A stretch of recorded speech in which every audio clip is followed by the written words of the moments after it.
coffee's story begins in the highlands of Ethiopia, where legend credits a goat herder named Kaldi with its discovery around the 9th century. Noticing his goats became unusually energetic after eating red berries from a certain shrub, he brought them to a local monk.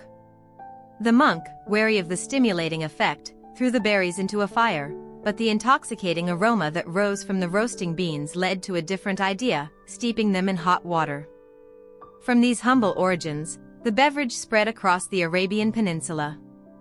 By the 15th century, coffee was being cultivated in Yemen's Sufi monasteries, where monks used it to stay awake during long nights of prayer.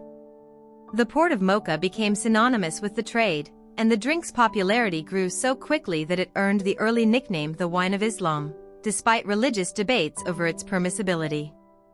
As coffee's reputation expanded, it moved from sacred spaces to social ones. In the 16th century, the first coffee houses, known as kahvekhana, appeared in cities like Mecca, Cairo, and Constantinople.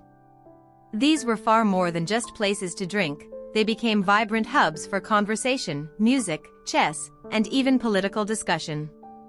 So influential were these establishments that authorities occasionally tried to shut them down, fearing their power to unite people in free thought.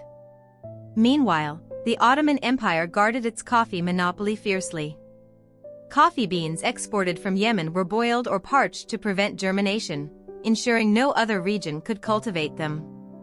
That protective measure eventually failed, as pilgrims and traders smuggled fertile green beans out of Arabia, planting the seeds for coffee's global expansion during the 17th century. When coffee arrived in Europe, it sparked a similar revolution. Venetian merchants first introduced it to Italy in the early 1600s, but the drink faced initial resistance from the Catholic Church, with some clergy calling it Satan's drink. It took Pope Clement VIII to sample a cup and pronounce it so delicious that it would be a sin to let only the infidels enjoy it. With papal approval, coffee houses began spreading across the continent. In England, these became known as penny universities, since for the price of a penny, a man could buy a cup of coffee and engage in stimulating intellectual conversation. In France, places like Café Procope in Paris hosted philosophers like Voltaire and Rousseau. The rise of coffee houses paralleled the Enlightenment, fueling the exchange of ideas that would shape modern democracy and science. The 18th and 19th centuries transformed coffee from a luxury into a global commodity.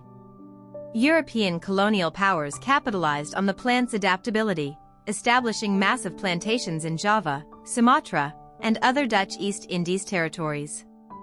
The French introduced it to the Caribbean, and Brazil soon emerged as a powerhouse, with its slave labor-driven plantations flooding the world market and dropping prices.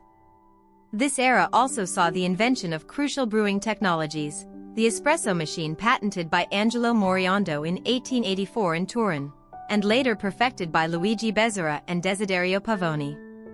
These innovations, alongside instant coffee's development during World War I, made coffee consumption faster and more convenient, cementing its role in daily routines from Italian espresso bars to American diners. Today, coffee is the world's second most traded commodity after oil, with over 2 billion cups consumed daily. Modern coffee culture is defined by a pendulum swing back toward artisanal quality, with the third wave movement emphasizing single-origin beans, direct trade relationships with farmers, and precision brewing methods. Yet the industry faces critical challenges.